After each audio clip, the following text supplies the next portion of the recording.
What if anxiety is not proof that you are weak, but proof that your ancient brain is trapped inside a world it was never designed to understand? Ancient humans were surrounded by real danger: predators, cold nights, hunger, dark forests. And yet, their fear had a shape. It had teeth. It had footsteps. It had a direction. When danger appeared, the body reacted. Run, fight, hide, stay close to the fire. And when the danger passed, the body could finally calm down. But modern life is different. Today, your brain can panic over a message, a deadline, a bill, a number on a screen, a silent phone, a person who did not reply. Your body prepares for survival, but there is no predator to run from. That is where modern anxiety begins. Deep inside your brain is an ancient alarm system. It helped your ancestors survive when the world was wild, physical, and dangerous. When something moved in the grass, the brain did not ask questions first. It prepared the body. The heart beat faster, the muscles tightened, the eyes searched for danger. This system was useful because ancient stress was usually short. A predator appeared, the tribe reacted, the danger ended. Then the body returned to balance. But today, the same system is being activated by things it was never built to face.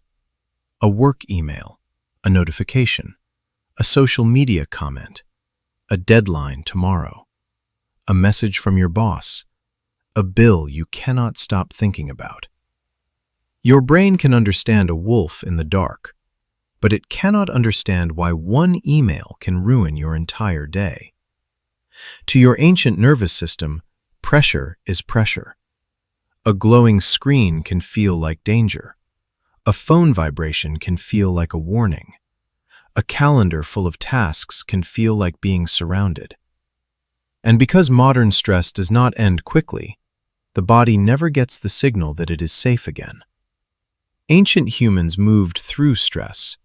Modern humans often sit inside it. That may be why so many people feel tired, tense, and unsafe, even when nothing is actually chasing them. For most of human history, silence was not empty. Silence was part of life. Ancient humans spent long moments watching fire, listening to wind, following clouds, and waiting. They did not have endless entertainment in their hands. They did not wake up to alarms from machines. They did not fall asleep while staring at blue light. Their minds had space to recover. A quiet forest was not boring. It was information. The sound of birds could mean safety. The sound of breaking branches could mean danger. The movement of clouds could mean rain. The silence of the night could mean the tribe was safe. But modern silence feels different. When the room becomes quiet, many people reach for a phone. When nothing is happening, the mind becomes restless. When there is no noise, old worries become louder. So we fill every empty moment. Videos, messages, music, news, scrolling, comparison.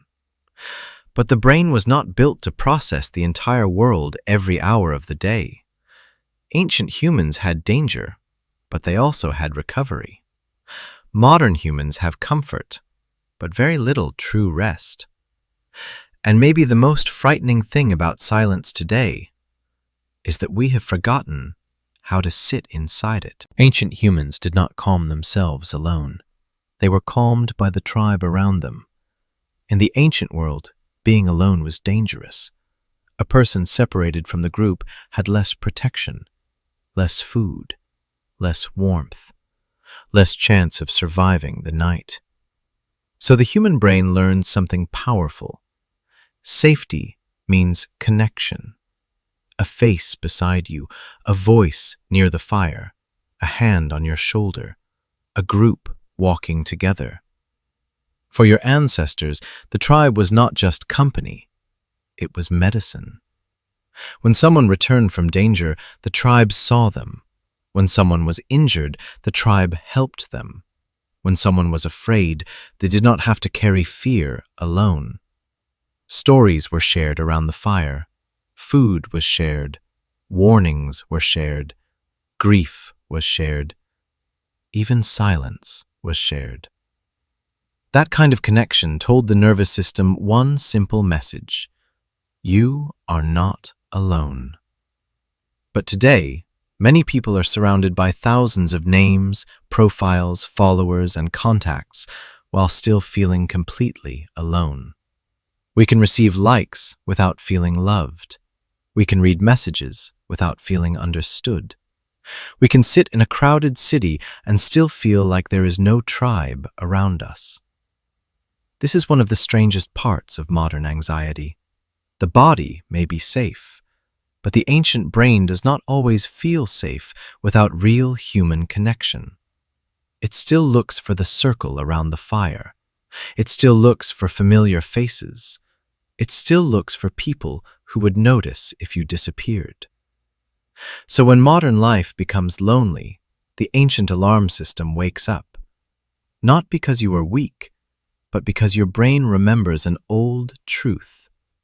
Humans were never meant to survive alone. At this moment, ask yourself something. When do you feel most anxious? In the morning? At night? When you are alone? Or when everyone is near you, but no one really sees you? So how do we speak to an ancient brain living in a modern world? Not with more noise, not with more scrolling, not with more pressure, but with simple signals the body understands. First, step outside and look farther. Put the phone down for 20 minutes. Look at trees, clouds, the street, the horizon. Let your eyes and brain remember distance again. Second, make the evening feel like evening. Reduce harsh light at night. Use warmer light.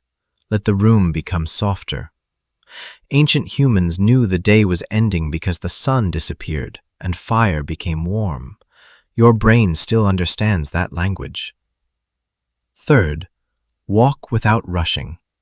No headphones, no podcast, no endless input, just footsteps, breathing, wind, life around you. This is not about becoming ancient again.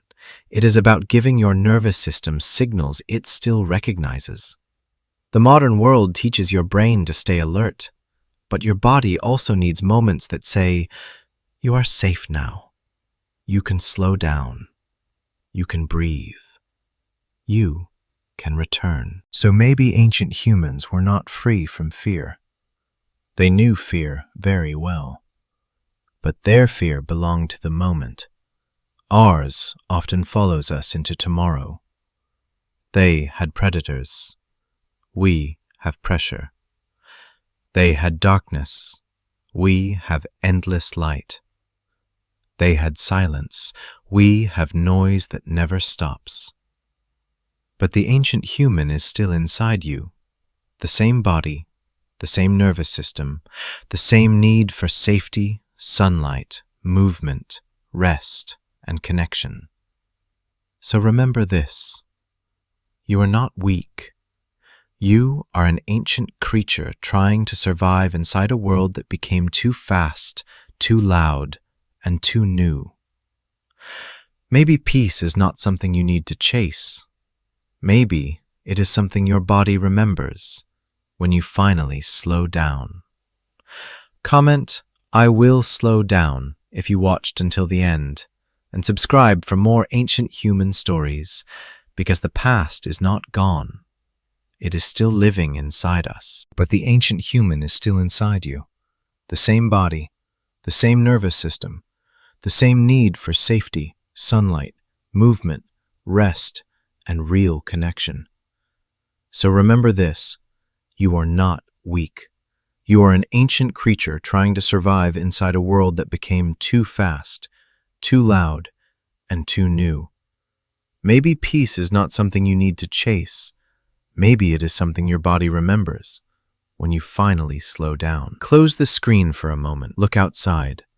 Take one quiet breath and listen to the older part of you. Comment, "I will slow down," if you watched until the end. Like this video and subscribe for more ancient human stories, because the past is not gone. It is still living inside us.